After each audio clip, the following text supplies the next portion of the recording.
We now know what it does and what features it exhibits. So, where to use Spring Framework? As we discussed earlier, Spring Framework is at the heart of all projects Spring has to offer. So if we try to list out where we can use it, we can use it to take advantage of and actually use any other Spring project. Remember that the Spring Framework was the core component for other Spring projects, the enabler component if you will. We can also use it just as a framework to manage our either simpler or sophisticated dependencies in our projects. In the early days of Spring, there was only Spring Framework itself, so people were merely using it for dependency injection purposes.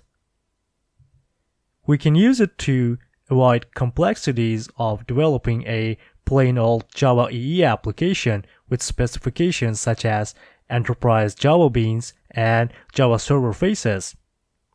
Spring Framework itself takes those complicated specifications and makes all the setup and implementation that simple.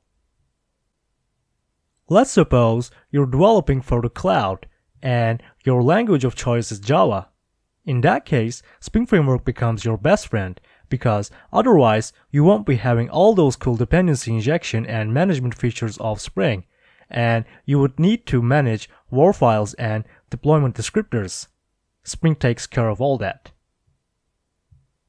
Even though there is all the buzz around microservices and loosely coupled components, some businesses still might need and use monolithic applications, and that's perfectly fine. And Spring was battle tested for those for over 10 years.